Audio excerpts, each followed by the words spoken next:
Hey, what's going on, Radium Roundtable fam?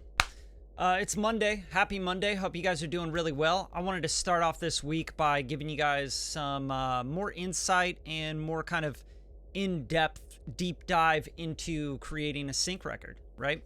Because I feel like most of the time when you guys see me go live, I'm like starting something. And if you don't have the song creation formula that I created, you don't know like what it's like to go through the whole process of, idea, concept, writing, getting sounds together, programming drums, arranging, mixing, mastering, all that stuff from beginning to end.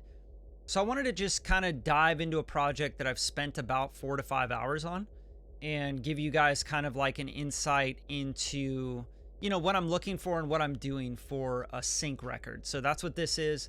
And that's what most of the roundtable's focused on is sync licensing, just because that's such a big pot of money in the music industry. It's actually the second biggest pot of money in the music industry. The first pot of money is going to be in publishing.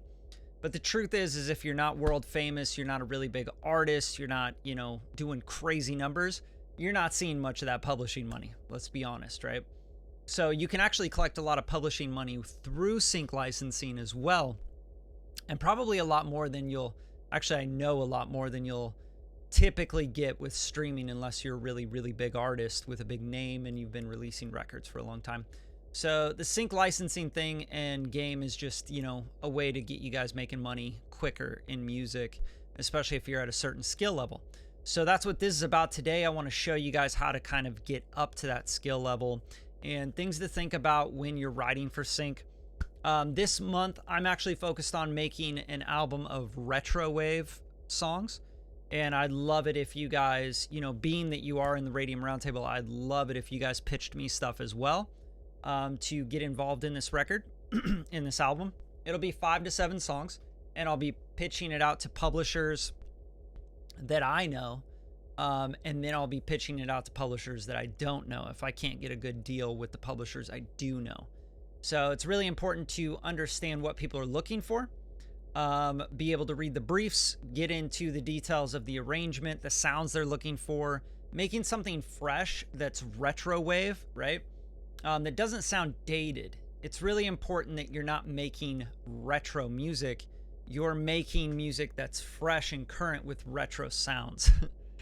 And I know that sometimes can be confusing. So that's why I wanted to get into this live today, to show you guys a little bit further and deeper into the process of writing for sync, producing for sync, and sort of, some of the things to look out for, some of the things to avoid, etc.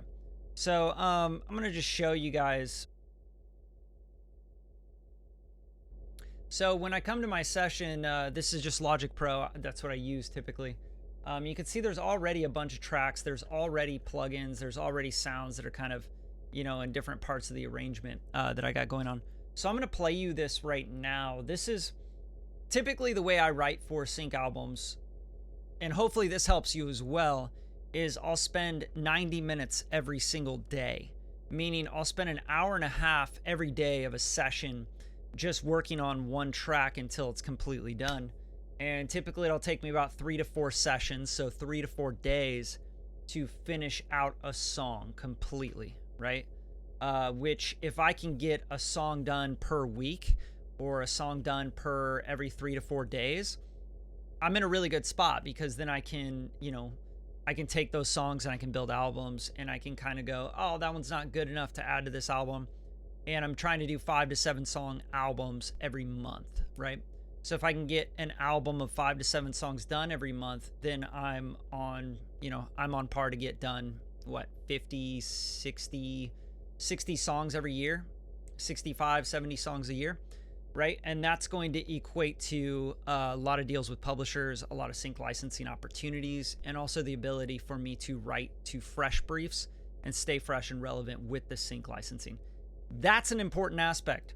Maybe one of the most important aspects of sync is that you're staying relevant and current to what people are actually looking for. Same thing with placements, right? What's hot right now on the charts, and what are the labels chasing? Because the labels always chase, which is kind of lame, but that's just how labels work. You have to stay current. Same thing with publishers. So they're looking for sync licensing stuff in TV, commercials, movies that is popular right now, right? So this is a brief that I keep seeing coming up. So of course I decided, hey, why don't I write some Retrowave stuff? So I'm going to be working on a 5-song, 7-song EP. So this is the first song. This is about 4 sessions. Like I said, 90 minutes long of me working on this track. And I'll just play it for you, and then we can talk about it.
Okay, so that's kind of where it's at after a good 3 to 4 sessions that are an hour and a half long, right? So I think that if you can get a track at least to this point after a week of working on it, then I feel like you could probably get into sync and like do pretty well with sync, right? If you can't get it to this point in a week or so, you should really start working with other people. So that's my first like 100% like honest, you know, give you guys game kind of recommendation. Don't try and do this all on your own. If you can't mix and master as you go, you can't write, sing, produce, arrange, all that stuff on your own, because you'll just never make money, right? Like it'll take you like what, a month to get something that's not even ready, that a publisher is going to go like, that's not it. You know, like you're just going to frustrate yourself. So try to collaborate, try to link up with people. And that's what I'm giving you guys the opportunity for is, you know, send me some tracks, send me some starts, send me some stuff that I can work with, you know. Maybe you have a cool chord progression with a cool synth, or you got some really cool drums and bass line kind of thing going for this style of retrowave, right? Send it to me. So the first thing I want to talk about is, first of all, never, ever start just spending tons of time on one section, right? What you want to do with writing for sync is you want to just get the arrangement out, right? After you get the tones and stuff. And if you watch the song creation formula, you have to spend time making your loop really cool and your melodies cool and your sounds and drums and all that stuff. Make that palette really work. With retrowave, that's what you have to do, is you have to have the palette together. Okay, so I'm going to show you the palette first of all, and show you the sounds I used, okay, because that's really, really important to this style and this genre. So ARP 2600V, this is from Arturia. If you want to get into retrowave, you have to use retro synths, okay? Little altar boy on here to just kind of give it some different flavor. OTT from Xfer. I think this is actually free. It's basically an expander, multi-band compressor. RC20, which is going to give it more retro vibes. Just using some EQ to get rid of some stuff. And Magic Switch, which is another just retro vibe thing, right? So I'm going to play this this little ARP for you so you can understand kind of what that vibe is and what that texture is.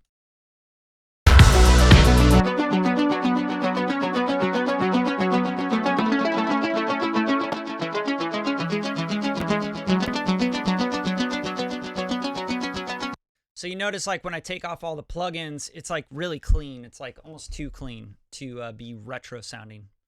So that's what the plugins are doing. They're adding like that retro, you know, get rid of that top sparkle shit.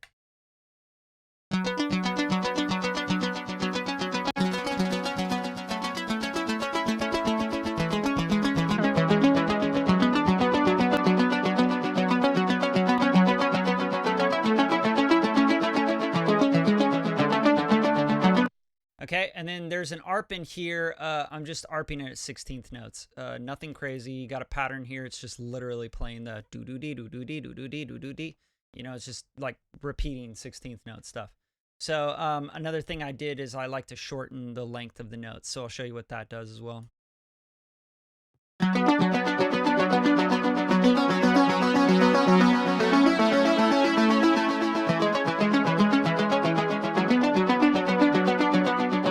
And in the context of this song, this should feel kind of like a texture that's like super retro-y, you know?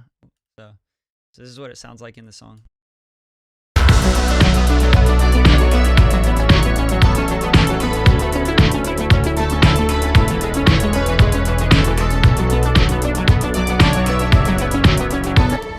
Okay, and then let's talk about another huge element of sync records is that you want to have differences and you want to have filtering and you want to have sections and transitions, right?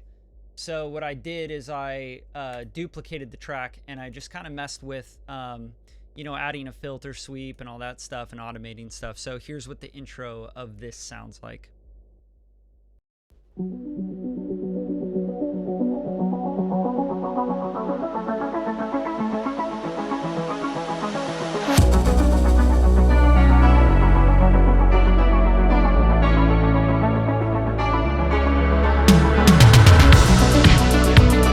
So right there, you have like two things that an editor can use. They could use either that beginning sweep, you know, with this this reverse going into this crash and go into a new section. Like a great example of why arrangement is so important is they could go like this and they could hit J, right? Like I'm just going to hit J, which makes it jump the section.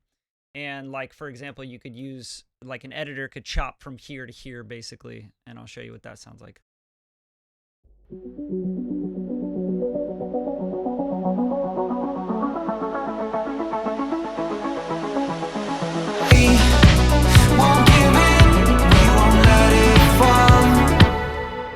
Right, just jump right to the chorus, or maybe they want to jump right to the bridge, you know, which the bridge is kind of a placeholder right now because I haven't finished writing it.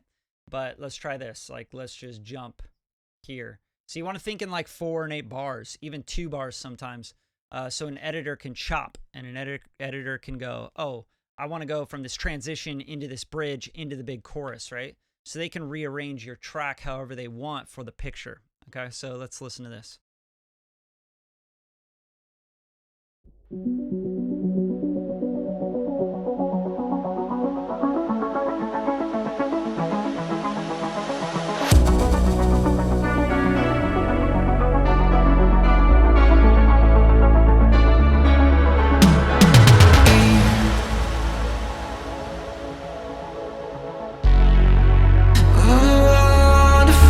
Just think like if you're giving them versions of this track, there's going to have a version where there's literally no vocals, right? So this is more like what they could do. They could do an instrumental part. They can chop the vocals in wherever they want, come in and out of it. And it's something like this now.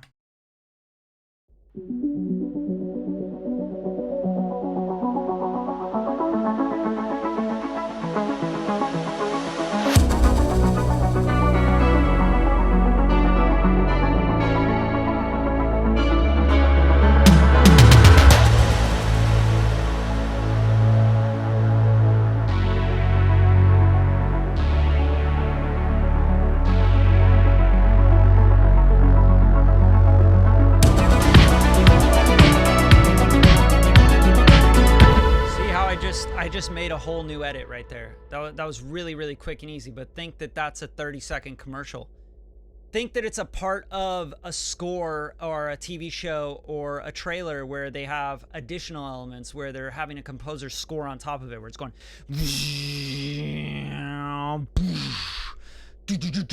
you know, with like big orchestral drums. Anything, right? And then it comes into just the chorus with the vocals, etc. So this is kind of how we think. We think kind of you know, like patchy. You can patch stuff. It's mono. You know, it's God, I'm forgetting the name of it, but basically like, you know, synthesizers that are, you know, where you can plug from one thing to another, modular, right? So we're talking about a modular process and a modular arrangement. And that's why there's also pauses here, right? Like there's little pauses and breaks in between stuff. So as we come out of this chorus here, for example, we have a big kind of pause break thing.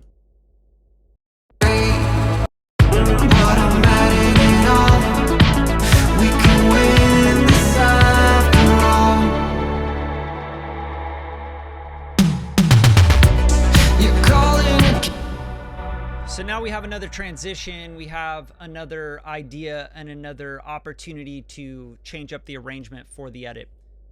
Typically your arrangement should be about 2 minutes to 4 minutes, right? 4 minutes is really pushing it. I would say like typical arrangements are going to be 2 to 3 minutes, right? For sync. And I think that that's a good amount of time. I think you also want to pay attention to what I'm doing when I'm bringing new and different elements in every, you know, 4 bars, right? So here's a great example here is that as we get into this verse, you know, just simple stuff like I have this little hat pattern that comes in, right? Another night on the town, hand in hand all alone, right down the boulevard, floating out the window. I'm not the only one you want, but I'm the only one to stay. I'm not the only one. There's also other elements in here that come in, right? Like this little vocal chop thing that just randomly comes in that your ear kind of goes, ooh, there's a new little like harmonic melodic element. Floating out the window. I'm not the only one you want, but I'm the only one to stay. Right? So just little textures and little dynamics and movement. It doesn't like the biggest mistake I find that people make with sync records is they're trying to like make a loop and then just like expand it out. It's like, no, that doesn't work, you know? You have to have new elements and new things come in and out all the time. Every 4 bars, every 2 bars, every 8 bars, whatever. You need to have it so it's a modular process so that like the editor can go, ooh, that like nice little synth that comes in, and then the hi-hats like driving. Man, that's gonna be great for this part of the edit, as like the car picks up speed, you know, or he's like really getting closer to the action, etc. Or you know, the actor is starting to show emotion on his face, and it's starting to get a little bit more in depth with the emotion. We need a part that's going to kind of show that. So those are all things to keep in mind, right? And you can notice here, like when I get into verse 2, you see all this new stuff comes in with the hi-hats and everything. So just kind of showing you from the beginning of verse 1, and then we'll jump to the beginning of verse 2, you kind of understand like, oh wow, there's actually subtle differences that catch the ear and also make it different so that the editor can kind of run with it. So I'm going to play the first 8 bars of verse 1, and then we're going to jump to the first 8 bars of verse 2. You'll also notice that the writing is different. The writing picks up speed. I'm not repeating like the, you know, in a minute, like I'm not doing that slow and you know, sultry kind of thing. Now I'm starting to pick up a little bit more like, you know, it's more into the story. Like, you know, you can pick up pace with not only the rhythm, but the structure of what I'm saying, and even the lyrical content is a little bit more like, you know, aggressive, and a little bit more like, you know, we're in the story now, basically. So I'm gonna play this part. I'm going to just jump from verse 1 to verse 2, just the beginnings of each of these verses.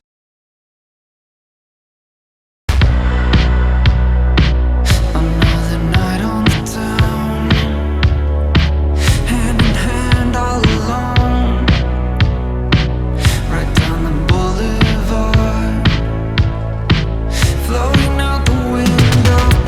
You're calling again, making a scene, making my heart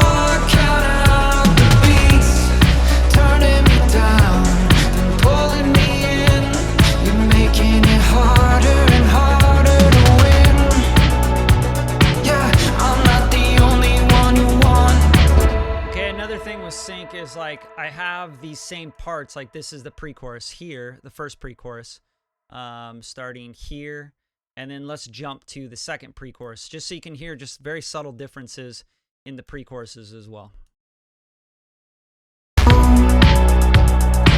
I'm not the only one you want, but I'm the only one to stay. I'm not the only one at all, but I'm the one to find a way. Yeah, I'm not the only one you want, but I'm the only one to stay. I'm not the only one at all, but I'm the one to find. So here on this pre-chorus, you have this kind of open ARP that kind of gives us, it signifies like things are getting a little more serious, or they're becoming more open, right? The ideas are becoming more open. The conversation's becoming more open, whatever it might be. But this is what this synth sounds like here compared to the pre-chorus, the first pre-chorus.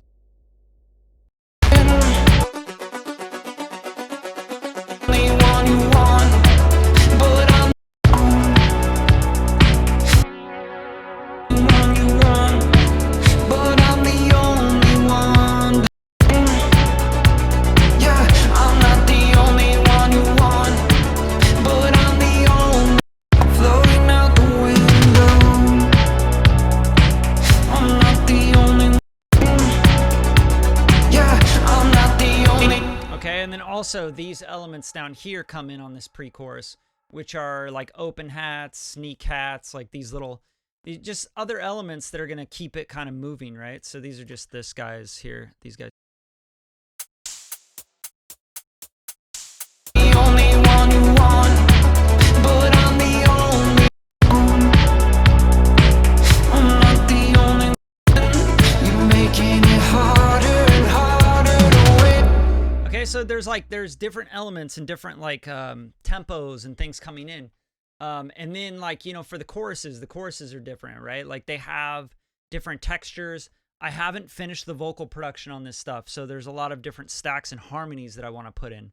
For example, the second chorus is probably going to have more harmonies, more stacks of vocals on it, maybe even ad-libs, right? While the first chorus can stay a little bit smaller. This is all really, really important to sync licensing. Another thing, like this bridge is all just kind of placeholder as far as the vocals are concerned. I haven't really designed these yet, right? Like this is just like me like humming an idea and a melody, where it could be that I chop up some vocal parts and I do like some vocal chops that are going to stick with the melody, the main melody of, you know, da da da da da da da da da, right? Because that's kind of signified also in the beginning if you listen to this synth that's playing the melody here, right? Which is this guy.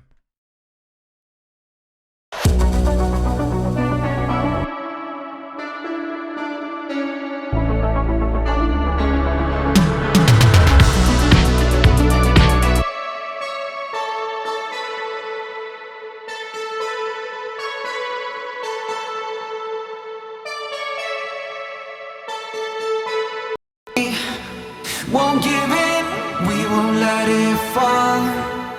We can win this after all. But it ain't what I'm betting it on.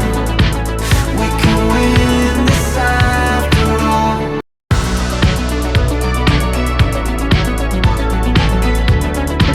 Right, so now I have a melody and a melodic idea, which in composing we call it a theme, right? So if you have a theme, you have like an idea, you can actually interpolate. Hopefully I'm saying that right. But you can basically take that theme and make different versions of it to kind of call to it, right? So that's what I'm doing at the beginning here. I'm not playing the exact melody of da da da ba da da da dee da ba da da da da da da. I'm not playing that melody exactly, but I'm playing a version of that melody that's just a little bit, you know, different.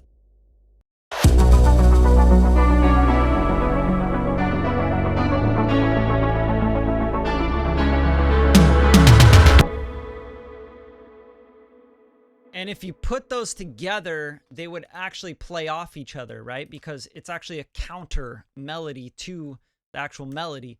It's very important that you guys understand this stuff in composing and writing for sync, because these are the things that make a track get stuck in people's head, right? Because you're playing the theme over and over, and then you're playing a different version of the theme. And this is how movies are scored, right? We find a theme, we find you know, for Lego Movie, like Emmett's theme was like ba-da-dun dun dun da-da-da, ba-da-dun dun dun da-da-da, ba-da-dun dun dun da-da-da-da, ba-da-dun dun dun, ba-da-do-do-do-do-do-do, ba-da-do-do-do-do-do-do, ba-da-do-do-do-do-do-do, right?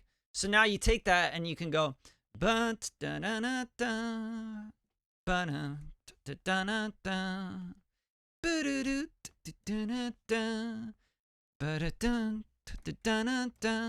you could play it in different ways. You could play it in a minor key, right? And make it a little sadder, or make it a love theme, right?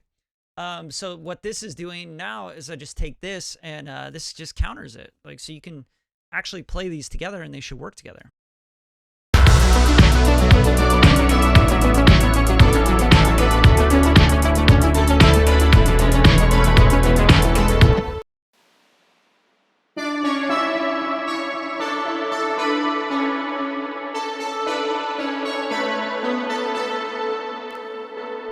It's just countering it. It's harmonizing with the melody, right? So it's really important that you understand that idea and that concept. And when you're harmonizing with something, you're just basically building a chord. And counterpoint, if you want to get into any counterpoint stuff, I would definitely do a study on that. Very, very cool concept and idea.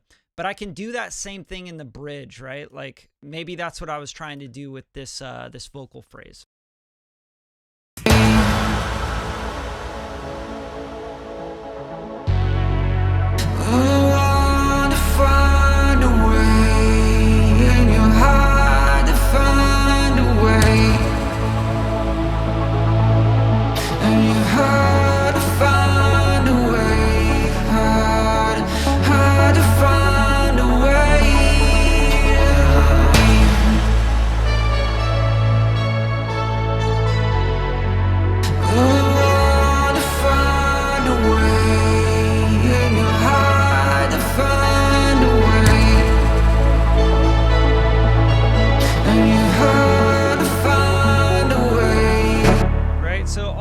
melodies, they have to have a thread. And if you want to make great sync records or placement records or just records that consumers want to listen to, the average listener, you have to have the thread going the whole time. A big mistake that I find a lot of amateurs and like people just starting out with music or trying to make songs or, I just make music, It's like you're not paying attention though. Like you're not paying attention. What's the thread throughout the whole song? What's the melodic thing that's happening over and over? What's the thing that you can kind of like mess around with, but it's still at its core, the foundation of it is really strong. And that's what we do in composing and in production. We don't ever want to just drop out everything and say like, oh, here's a completely different melody. Here's a completely different idea. Now we're going to just modulate and it's not going to make sense, or, we're going to do this crazy breakdown part where you throw everybody for a whim and they're like, dude, I don't know where I'm at in this song, skip. Like I was digging it, but you have to have the thread. You have to have the idea there, the melody, the chord progression, the sounds, the textures. They can't leave the song. So a lot of the times people are breaking that thread. And when you break that thread, you also break the listener's attention, right? So those are kind of like just a few things I wanted to show you this morning. But I also want to just kind of show you some sounds and stuff. So this lead is Synthy V. If I'm making Retrowave, I'm opening up Arturia and I'm using analog synths, right? That's basically what I'm doing. And I'm actually like trying to make them sound even more analog by using different plugins. Like Ubermod is going to give it kind of a chorusing, and then the Valhalla verb, vintage verb here, just to tuck it way back. The OTT I think sounds pretty analog for a plugin. RC20, I'm going to be using it a lot. Twin tube stuff for harmonics. I just have different plugins that are doing different stuff, but I'm not going crazy with this. I'm just kind of mixing as I go, getting the textures. RC20 here again. And these are even on the actual drums, so you guys can see that, and you can hear the drums before and after those processes.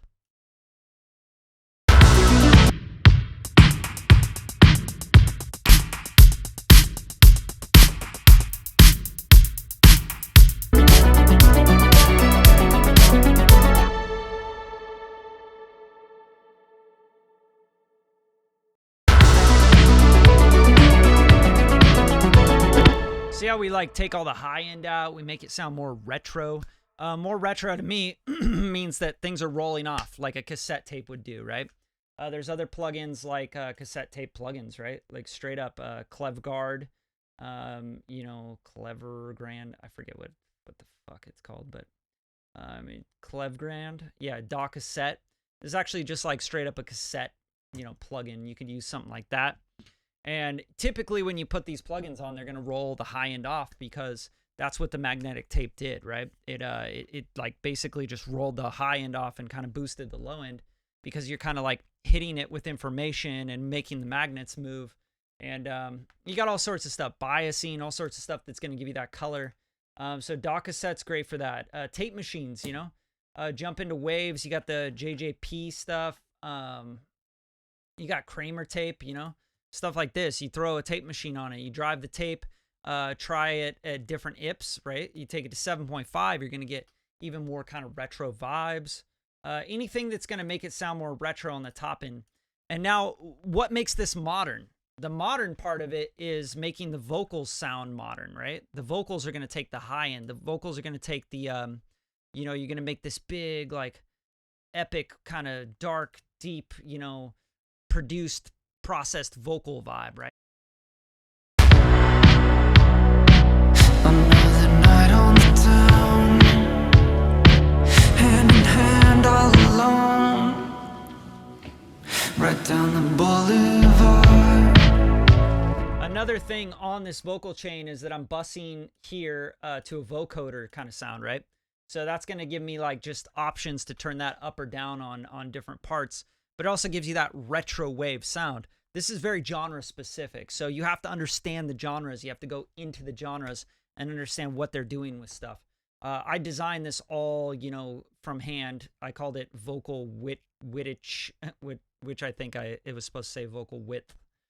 I just threw a little C in there. But you know, BioVox, vocoder, computer vox, polyvox, all these things are doing something. So let's just hear this chain by itself.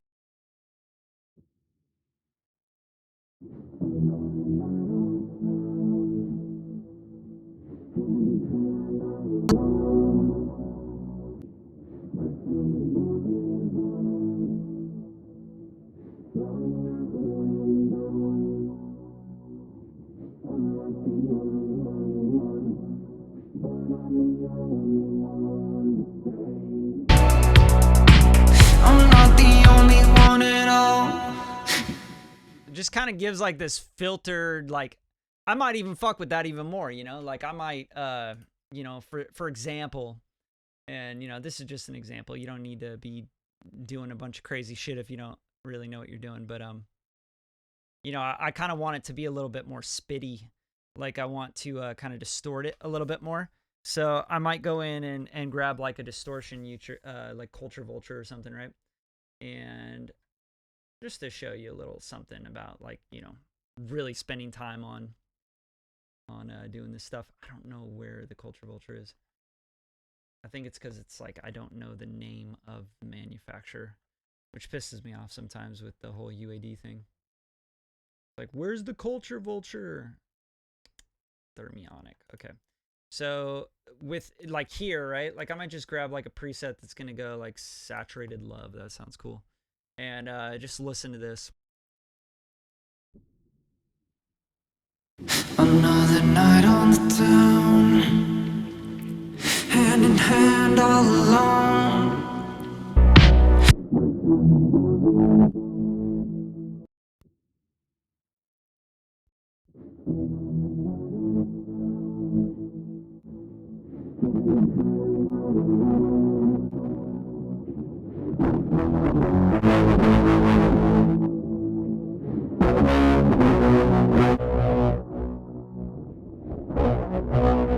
You want, but I'm the only one to stay. I'm not the only one at all, but I'm the one to find a way. Another night on the town, hand in hand all alone. Right down the boulevard, floating out the window. I'm not the only one you want, but I'm the only one to stay. I'm not the only one at all, but I'm the one to find a way. Like something really cool could be like to take that send and make it just like sound like a synth, like so it's going, you know, and kind of distorted, and then just print that and then automate it in on certain parts so that you have like this like whoa, you know, kind of,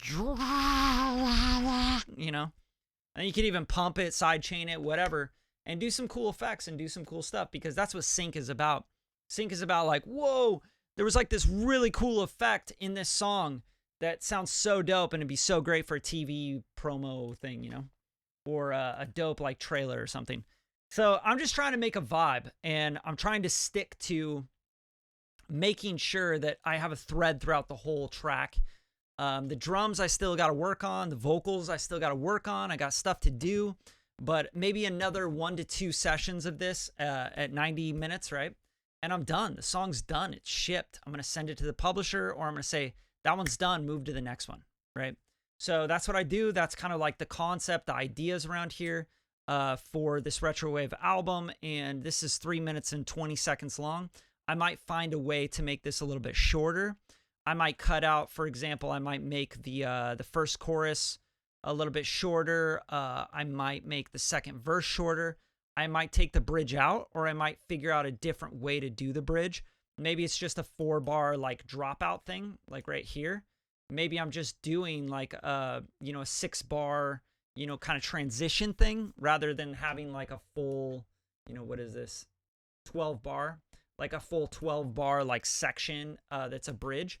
Maybe I don't do that. Maybe I just chop that in half and have it so it's just like a, you know, and then it comes back into the big chorus out. You know, all sorts of stuff you could do here. But I'm trying to leave space for editors. So I have these breaks. I have a bridge. I have another break. You know, definitely want to land on the one when I hit out. So for example, I need to button this up, which we call stinger, right?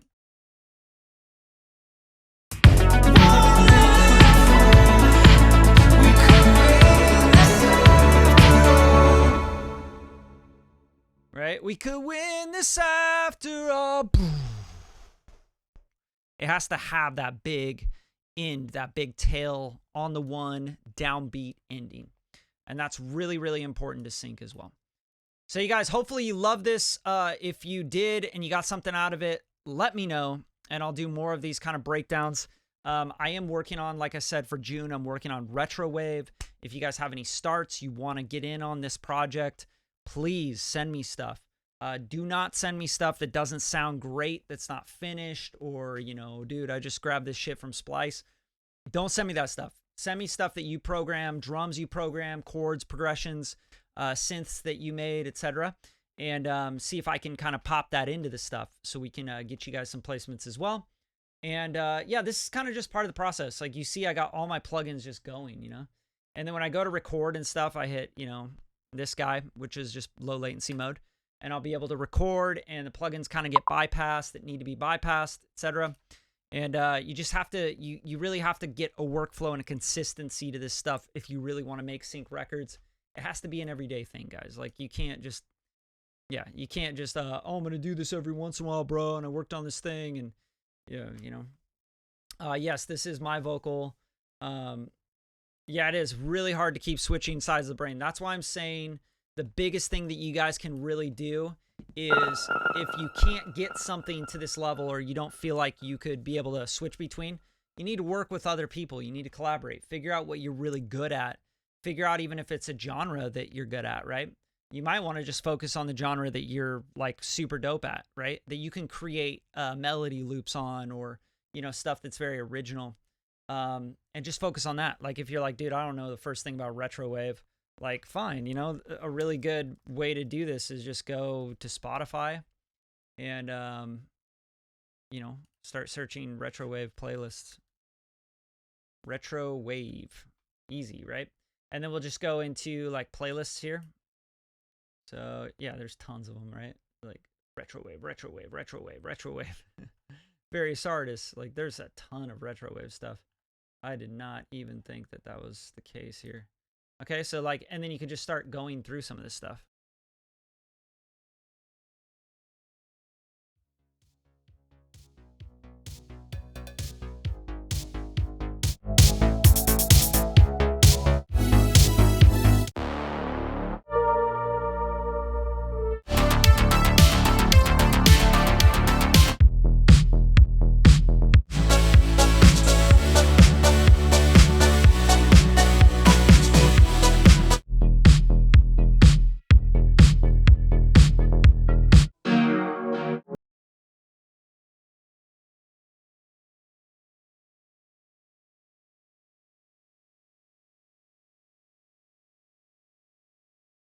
Okay, so one thing you'll notice about the genre is you can just take notes of everything you hear that's similar.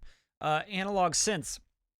There's nothing sounding like super digital, right? It all sounds like VHS tapes, cassette decks, late 80s. Look at this, even tell you, like, Stranger Things, Drive, Mr. Robot, New Retrowave, Dr. Disrespect, 80s movies and video games, right? So start building playlists, you know? Here's Retrowave, here's synth pop, you know, The Weeknd, all that stuff. Here's trap, you know, fast trap, you know, modern trap, you know, party music, whatever. Just start building playlists so that you can understand the genres, and then just start building collections and making music in that vein, every day. Like, seriously, focus on one genre at a time. I think that you can get, there a lot quicker. And I feel like it'll help you kind of hone in on the genre so you can start to get the sounds together. And there's, like, you could literally just Google stuff like, oh, Retrowave sounds, I need Retrowave synths, you know, like, and like maybe people make lists of like the top 10 Retrowave synths, you know, Arturia, Camel Audios, blah, blah, blah, whatever the fuck, right? So you guys got to just like do the research, get into the writing, and And that's really it. And I'm going to play this one more time for you guys, and then I'm going to get out of here. But like this is the game. You guys got to like sit down for an hour and a half a day, 1 hour, 2 hours, 4 hours a day, whatever you got time-wise, and write for sync or write for placements or just write to write. But it's best if you write to briefs. If you want to make a living with music, you need to really write towards things people want to buy, right? Publishers are looking for, labels are looking for, yo, we're trying to get placements for this artist. We're working on this album right now. You need to get those briefs together, and that's where you need to find your music and what you're doing with it. So this is Retrowave. This is a track. I think it's right now about 75% done. I got about 25% left on it, and then I'm going to ship it. I'm going to send it out to publishers. I'm going to send it to people I know, and I'm going to say, hey, you want to do an album of this stuff? Oh, dude, we love this. Absolutely. Let's do a whole album. Can we do 5 songs? Can we do 10 songs, etc.? Look for an advance, right? I want, $1,500 per song advance. I want royalties on this, right? So I really hope this helps, guys. And I'm going to keep this up in the group. This is only for you guys, Radium Roundtable members. I want you guys to really start chasing this stuff. I don't want you to sit back idly or just kind of creating music from what you think is cool. Like, no, just start writing like it's your job, Because if you want this to be your job, this is how you have to treat it. You really do. So how do you access briefs? Hit me up.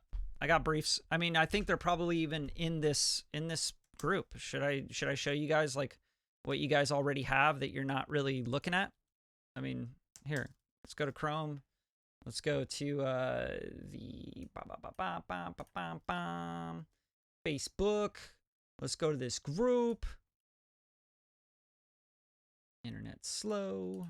Radium Roundtable. Okay, you guys have like all this stuff here, right? Like, okay, so there we go. We got sync briefs, right? Sync brief. You got all these. Here's a sync brief right here. Right? There you go. There's a brief. There's a brief here. These are all real briefs like that I get from clients, right? Brief, sync brief right here. Bam. You know what I'm saying? Like there's 3 right there. These are like actual sync briefs though. Like people are hitting me with these. And then if you want to get into, let's see, there was some other briefs I put up here. Here we go. Here's the past Zoom calls. Okay.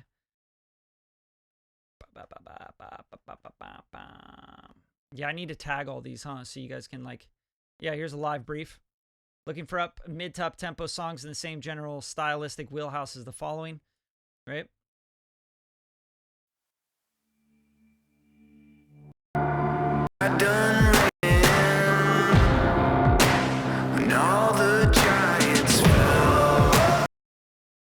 So as you guys look at these briefs and these things I'm putting up in the group, what I want you to think about is like, which one do I do best? And can I do 5 of these?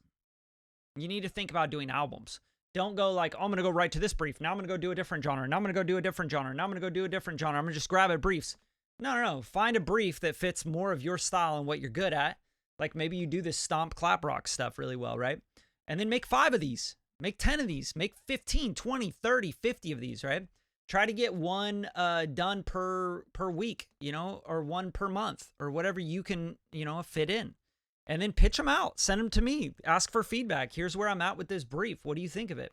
Yo, your sounds are super dated. No, look for different drums, yeah, this is great. You just need a different vocalist on it now that you got a temp vocal, whatever. I'll give you feedback on it. But that's how you do this. You have to write to briefs and you have to find things that are going to resonate with you. So just look through the group. There's plenty of stuff to write to. All this stuff is in here. You also have in your email, you have sync briefs. Here, I'll even post the link here. Here we go. Sync briefs. Pretty sure we already put these in here though. Yeah, Radium Roundtable sync briefs. BLSL. Lemon juice squash. I don't know what that is. That's probably like some random commercial that we had. So here we go. Hip hop, indie rock, pop, EDM, pop stuff. I'm going to pop this sync briefs. I will share this with you guys. And I only put sync briefs up that are relevant and that people are asking me for right now. Publishers, mediaries, etc. So here you go. Sync briefs. to write to. Okay. Bam. There you go. Now they're in the group. So just stay up on it, you know, just stay writing. If you want the Retrowave sync brief, I can give you that as well. But here, I'll pin this to the top, mark it as an announcement, all that stuff. Okay, so now you guys got that. I just think, like, if you stay up with this stuff and you're writing every day and you jump into the group and you read up on, like, what's going on, you pay attention, you stay relevant and current with what's going on, you'll do great. Like, if you know that I'm working on a Retrowave thing in June, like, and you can pop out 2-3 beats and send them my way, and I can write to them and mix them, master them, get stems from you, etc., then there you go. You got a nice hand in the pot, bro. Or miss, whatever, right? Like, so then you get an opportunity when I go pitch those out to publishers, they sign it over and they go and get a sync off of it, and you make $2,000, you know? And you got writing on it, and you get, you know, a split, a part of the sync fee and all that, right? It's kind of a no-brainer to me. I'm like, why wouldn't you be writing for this stuff? Like, if you're not getting a bunch of placements, you're not selling a bunch of beats, you're not selling a bunch of your music, you're not getting a bunch of streams, you're not making income and revenue and making a living with your music, you got to find the avenues that you can make a living and revenue with your music, or else you'll stop. And that's the truth. I've stopped many times, you know, because I wasn't making money, and I'm like, oh, I'm better go, you know, do something else. You know, don't do that. Don't let yourself do that. Anyway, you guys have a great Monday. Go back on this video, watch it again, see what I'm talking about, arrangement-wise, mixing as you go, writing, melodies, structure of sync stuff, you know, making things interesting, bringing sounds in and out every, you know, 2, 4, 8 bars. Never, like, just looping something, right? Making sure that you have a concept behind the song. People want concepts. You know, they want things to sound cool. So, and make sure that it's relevant to the brief, and it's very specific, and the sounds are right. You're not just, like, grabbing, you know, Logic or Omnisphere and, like, playing something super modern that's supposed to be more retro and Retrowave, right? It doesn't fit the vibe. All right. So you guys have a good day. Thanks so much for tuning in, and hopefully this was really helpful for you guys. Peace out. Go write some music.